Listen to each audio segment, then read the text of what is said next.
All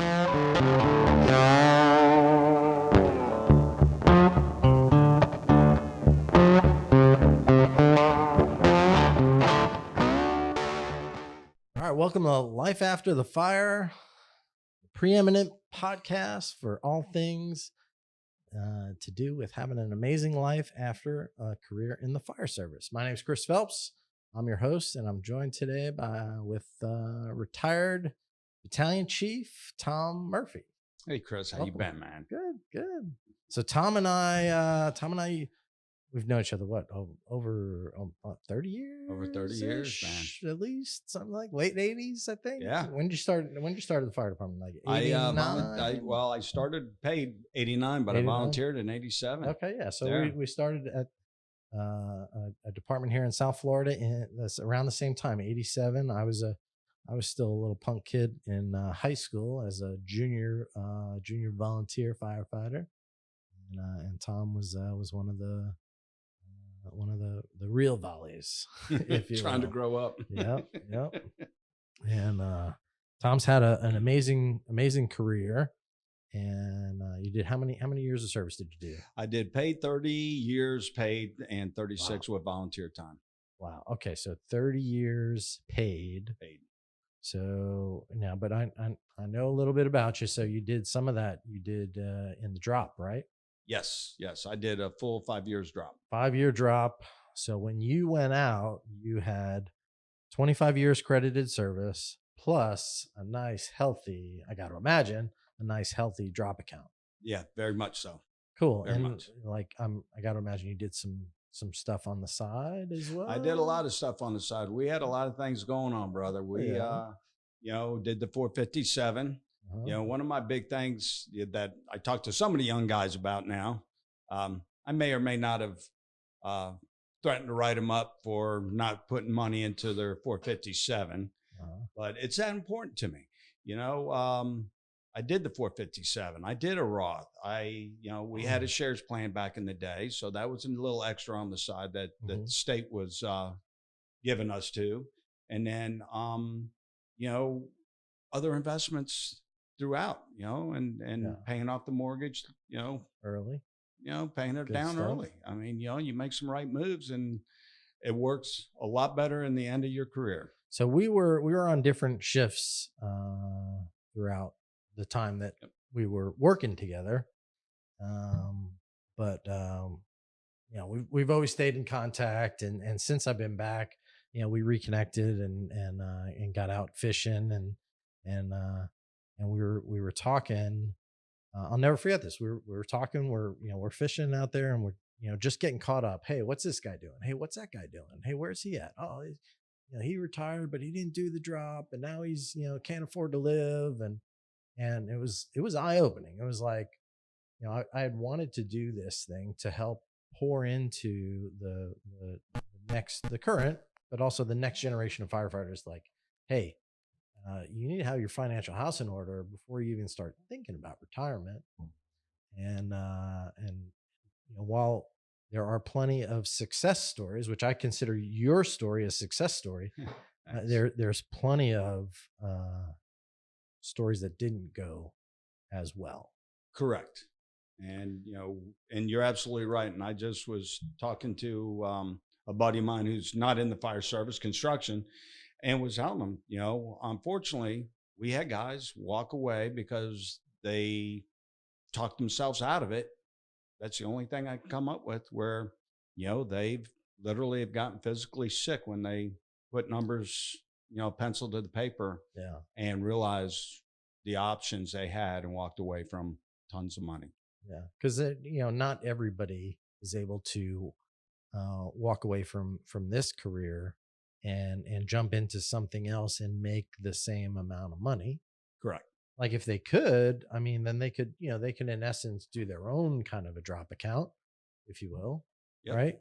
Double dip in that form or that respect. But there's obviously big advantages to, if all is the fire department and all you're good at is the fire department, and you're not necessarily good at managing money, and you don't have anybody in your corner to help you manage your money, then in that case, maybe doing the drop is the smartest move out there.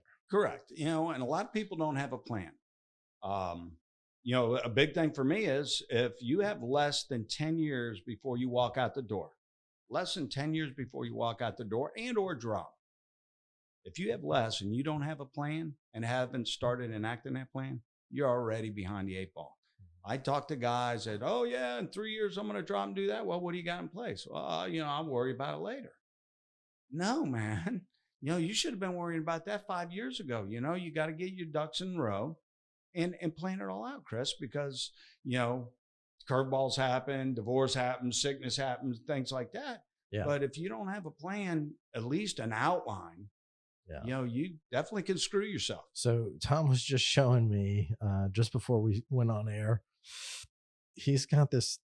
You can pull it out. He's got this thing in his phone. Oh, my budget. This man has got a budget like a. It looks like a city budget to me, man. He's got everything. Well, first I want to mapped say, out. My wife is like Al Capone's bookkeeper. You know, she knows how to do it and how to make it work. Uh-huh. But, you know, my budget is, I got everything on there, you know, the insurance and stuff, your typical bills, FPL and things like that. But we're down to, you know, fertilizer and mulch. How much does it take to do that throughout the year? You know, we put away money for, you know, some use the envelope system, which works for people. Some dip back into them. But I mean, I got everything down here. Pool pump service every 5 years. So I put $12 a month away. So there's 100, you know, 100 and what's that, $24 a year, whatever. Yeah. And that, and I mean, and it goes through resurfacing in my pump, the pool filter, you know, the reoccurrent, obviously your doctor stuff, but you know, your car payments, your oil changes. People don't put that in there. They think, oh, I'm going to go pay $50. Well, guess what? If it comes out of you, it adds up. And I got to tell you, for 20 years, I get the same $100 a week allowance that I've gotten. It didn't matter how much overtime I worked, any incentives I got, and I made it work for me. And now that I'm retired, I still get the same $200 every 2 weeks. And that's, you know, my going out to lunch money or fishing money and stuff, and I make it work, you know? So, you know, I mean, but everything's in that. Yeah, that is probably more detailed than a city budget from what I've seen. So, like, how long have you been doing that? That budget we've been doing probably since, over 32 years. And how since did, I was about 28. Wow. So, and you guys have been married now, what, how long? 30? We've been married 32 years. 32 years. Okay. And, yeah. And starting this, how'd that conversation go? Like, hey, we need a, well, it goes slow. Okay. It goes slow. You know, you go, you know, when we first started, we'd save a little bit for vacations, put some vacations on a card, come back, pay off the vacation, then pick the next place. And over time, we were like, well, we're spending, you know, round numbers, you know, 3,000 going on vacation. So it was 1,500 before and making it up, and then do another one until you had the other 15.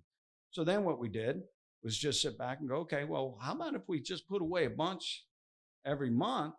If we looked at our bills and that was extra, let's tuck it away. Let's not do that. I mean, and going out to dinner and lunches are in my budget. I mean, I could put it on a card or whatever and pay it off. I get the points.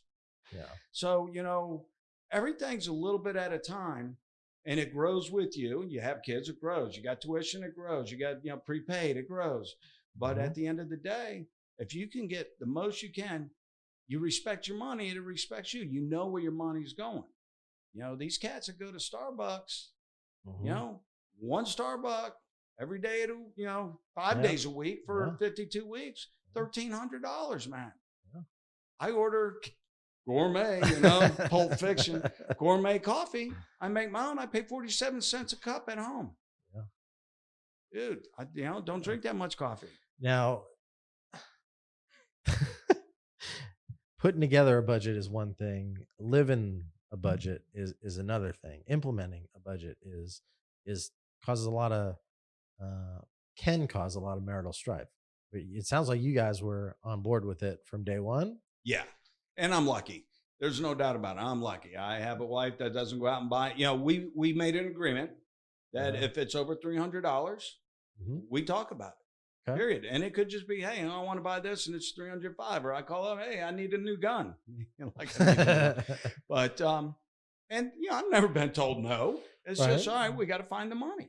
Yeah. So, I've been blessed because, my spouse doesn't go out and Go run up crazy. stuff or, Yeah. if she's going out shopping, she's within reason because we work together. We're a nice partnership. Yeah. So you got a good team going. That's huge.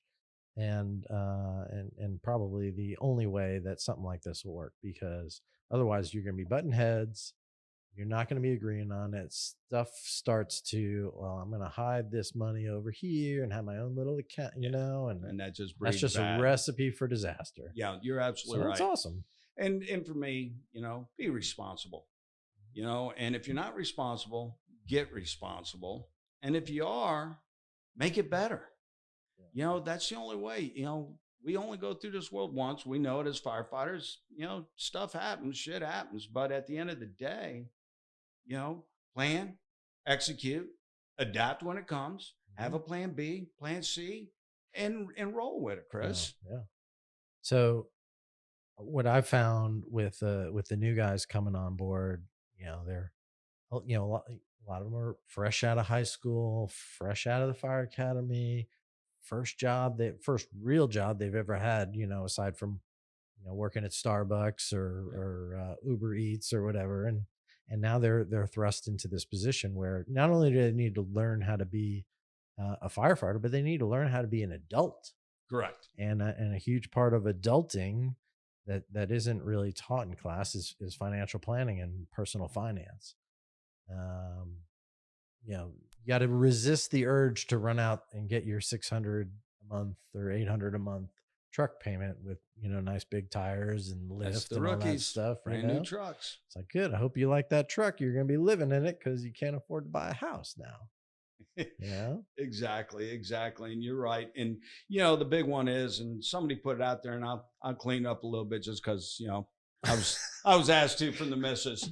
But if we sat around the dinner table talking about significant others, or talking about trying to get a significant other, trying to get rid of a significant other, if we spend that much time talking about finances around the dining room table at the firehouse, we would be rich. Yeah.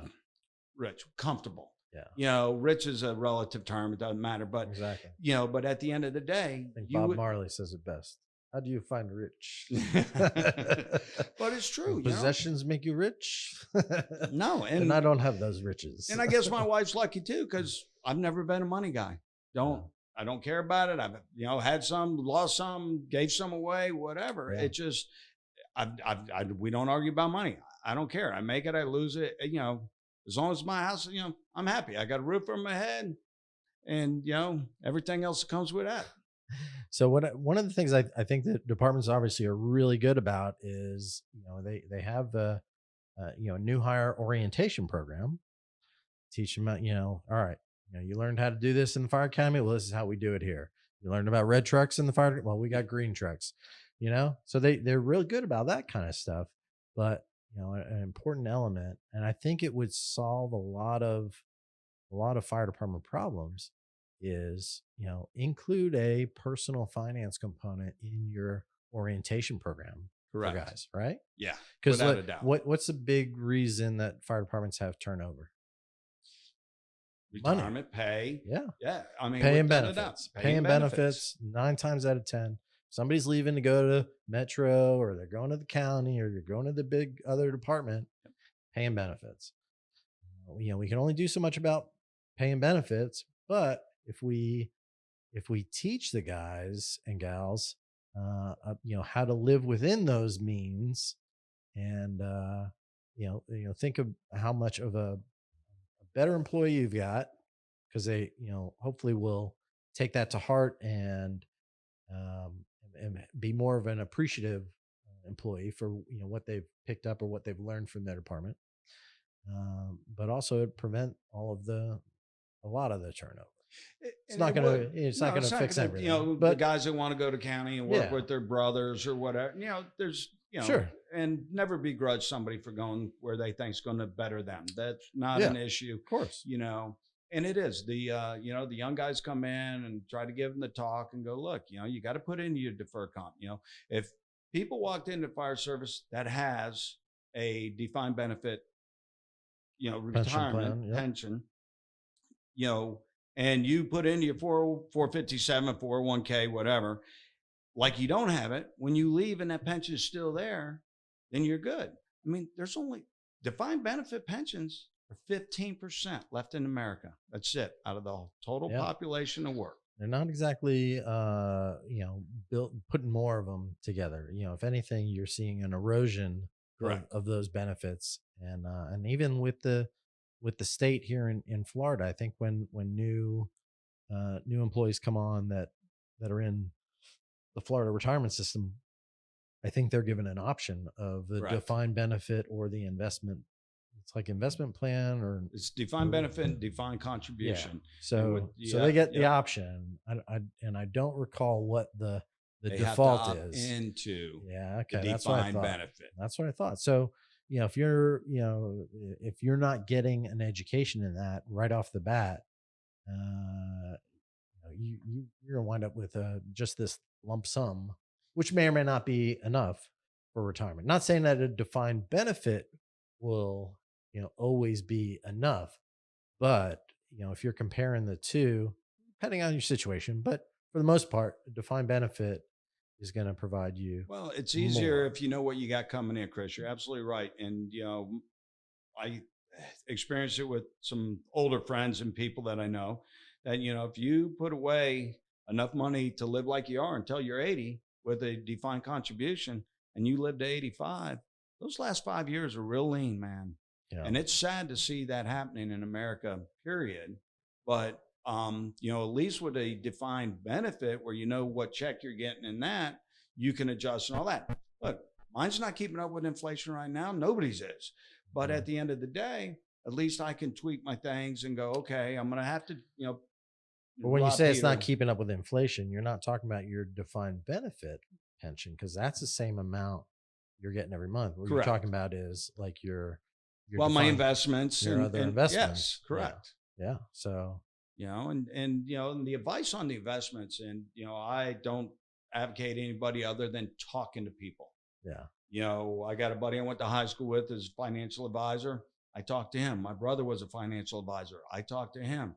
I talked to the big people in the companies. I go to some of those free ones and just see what they're spewing, just to see if there's any ideas out there Hmm. that may work for me. Yeah. And I was on the pension board for 16 years, so I cheat a little bit. Member of the Florida Public Pensions Trustee. I was a certified public pension trustee, Yeah. and So you got a lot more education behind you than the average bear. yeah, and I still don't know anything. It's a full-time job, Chris. Yeah. Watching your money is a full-time job. But if you're for the people out there, if you're not putting your ones, fives, tens, 20s, 50s, hundreds in your wallet, if you're lucky enough to have that all facing right, all in order, you're not respecting your money. Once again, it comes back to knowing what you have and what you put out there. And it's not being cheap, frugal, whatever you want to call it. It's just going, look, I work hard, I sweat. For us, we risk our life for this money. And why would you just throw it away? Go have fun, go gamble, go play, do whatever, vacations and stuff like that. But at the end of the day, be responsible, man. Yeah. You know? That's it. That's good. That's really good. And it's rooted in a strong foundation. And having your financial house in order solves a lot of problems that come up. And we got to do better at the firehouse, like you said. Yeah. These people are walking, most of them are coming from bartender and other positions that they're now making more money than they ever have. Yeah. Some have walked away from some just for the security and stuff. And I get that. And, they come in and it's like, look, you never made that. That's where I came in. This is what you're putting in your deferred comp. And I want you to show me your receipt that you're putting something in there, or I'm making something up, writing you up. You're They washing never my did truck. it, but I You're always washing my threatened truck. them. Yeah, you're washing my truck. That's kind of Degrease the stuff undercarriage. that's kind of stuff we used to do. We used to do. I tell you, we would have a gentleman's poker game at the firehouse after dinner sometimes, and like little like a little poker tournament, and that was the whoever won. The other guys had to wash their The personal vehicle, vehicle. and it's good stuff. And, and know what your pension is. The saddest thing for 16 years on our pension was having the same 5 members of the pension board with the attorney there and nobody in the audience, and it's their pension. They vote us in, or we get, put on the board, and they just trust us. Right. And that's why I like talking to other people. I have a couple different my money's in a couple different places. Mm-hmm. And thank goodness I did that. The Madoff, everybody knows about Madoff. But at the end of the day, our board came real close to invest some money with him. There was a lot of pensions that took a hit from that. And we just couldn't make sense of the numbers. Not saying we called bullshit on anything, but, and it took longer to vet some stuff out. And while we were doing it, that's when that house of cards collapsed. But, we were looking at going, it was an easy one. The market's losing 6 and he's making 10. That's 16 plus. Yeah. It's like, wait a second, man. But it wasn't that way. That's it, the rear view mirror look. Yeah. But, how lucky were we? We didn't take the beating like, a lot of places did. Well, years ago, this department, their pension plan, from what I remember, it was like invested with just like an insurance company. Yes, it was. Yeah. Right. Yes, it was. And it took a lot of wrangling to get it moved away from there and moved it into more actively managed investing, and the guys and gals have now reaped the benefits of that. Correct. And that's huge. When I jumped on it, we were 47% funded, Chris. Wow. And when I walked out the door, we were close to 89%, 87% funded. The state almost came in and took our plan over because of the previous decisions. And we made a lot of hard decisions and a lot of talks. We were lucky that, and I'll even give a shout out to the city. They added some extra when they could, and that, which you don't hear a lot of. Mm-hmm. And, when we made decisions to bring down a funding ratio, a lot of people, this is going to be, a little boring, but at the end of the day, what I'm getting at is know your pension, know what it offers you. It doesn't matter what state you're in, but know what you got and what you're going to get. Read your plan. If you don't, at the very least, read your summary plan description. If you don't understand it, then, get with your pension board members. If they can't explain it to you, you might want to, you might want to show up to some meetings, but, get a good understanding of that. So you know what you have working for you, and know where you can fill in the gaps, because you mentioned 401k, 457, those are supplemental retirement plans. Hey, we got to do that together, man. I just want to see if I like it. These are supplemental investment plans that are afforded to public safety personnel, so that they can supplement and fill in the gaps that their pension might leave them with. So, get to understand those, understand your pension plan, understand what those gaps, and get the help of some professionals, if not just, right. And I'm not an advisor. Talking to guys around the dinner table as well. That solves a lot of problems, but also, having a good financial plan that's rooted or put together by a team of financial professionals that are fiduciaries, somebody that's working in your best interest, not for the buck. Right. They're getting paid, but they're, if they make you money, you make money. Exactly. And the gap, segue into it. The gaps that people don't understand. That's why I said, get a plan. If you're within 10 years and you're not planning, so you retire, you're going to go play with your significant other, your spouse, whatever. Mm-hmm. And, you're leaving a job. So, in our case, I lost 25% of my salary walking out the door because of the way the pension's set up. If you want your significant other to go play with, do they have a pension? Do they have anything saved? Are they going to be able to walk out the door? So technically, you literally could walk out the door and lose 125% of your household income. Yeah. So are you ready for it? Yeah. I mean, come on. And, Yeah. people just don't, oh, well, it's no good to retire and do that. And just so everybody knows, I'm busier now than I've ever been, Uh-huh. and we're doing all right. Good, good. And would you say that your income or your consumption level is at or below when you first retired, or above? It is below. Okay, so Um, you're not spending as much as you did before you retired. Correct. And it's easy to spend more Yeah. because you have more time to get in trouble, and you run into Home Depot or wherever, Yeah. and doing things, and the travel and the stuff. But you're absolutely right. And you have to prepare for that. I mean, we know that we're going to be thousands short until my wife's pension kicks in. Mhm. And I save for it. I plan for it. That was the thing.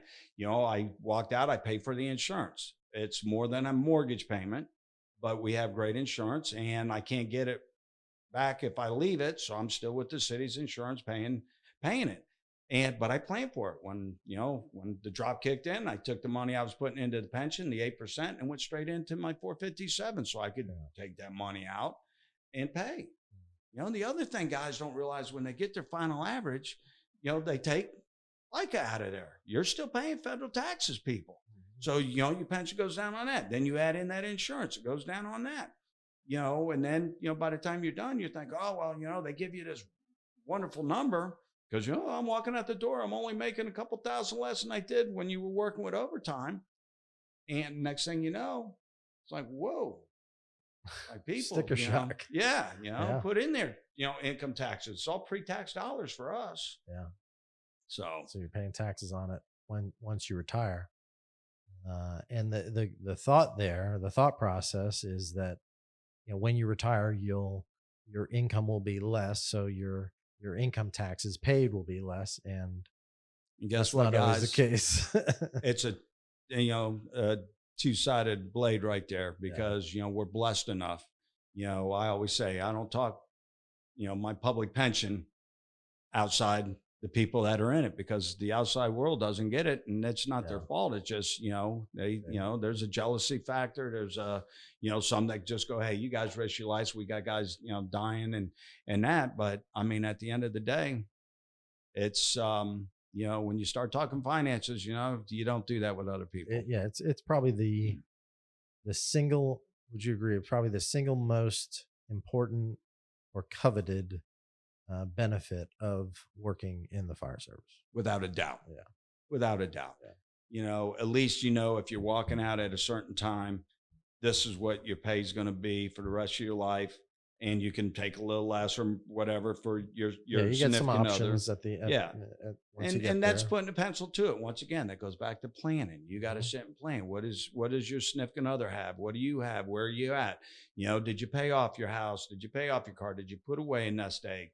You know, and did you live within your means? Like you said, I don't drive. Well, that's a lie, but I plan for it. Yeah. I mean, I do have the big truck, but it's part of pulling the camper, people. Yeah. And I'm retired, so it's good stuff. It really is. So since retirement, are you guys doing anything work wise, or are you No, we're just living watching the off it? grandbaby. That's We're awesome. playing, just soaking all that in. I worked so Yeah. hard in the beginning. I remember doing it with my daughter when she was little, but I don't recall it because you're trying to survive. Young Yeah. couple, Yeah. and getting into it, and Mhm. it's a little rough. So so now I'm lucky enough to be 57 years old and have a grandbaby, and everything's going great. So I get to play. I mean, I do some consulting on the side, but nothing, nothing earth shattering. No heavy lifting. No, No heavy no heavy lifting. lifting. Work smarter, not harder, guys. There you go. Yeah. There you go. Cool. So I like to keep these at about the 30-minute mark, and I think we're getting pretty close to that. Um, I'm sure I know we have plenty of stuff that we could talk about and delve back into, but I like to leave these with a call to action. I think just based on our talk, I would say the call to action for those of you that are currently on the job, whether you're brand new firefighter or already well into your career, um, you, know, you need to be looking towards that retirement. Start planning. What's it going to look like? What are my finances going to look like? Am I going to be able to not work after retirement? Am I going to have to work after retirement? Figure those things out. Get yourself a good, solid financial plan, and get yourself a budget to work with that. Budget's the first thing. Get on Yeah. that budget, even if you start small early. Yeah. That's what you have to do. Put something away in your 457, Roth, whatever. Put it away, put it away. Yeah. Awesome. So if you're like what you're hearing on our show, like, follow, and share. If you want to reach out to us, you can reach us by email at info@latfpodcast.com. That's latfpodcast.com. We'll see you on the next one.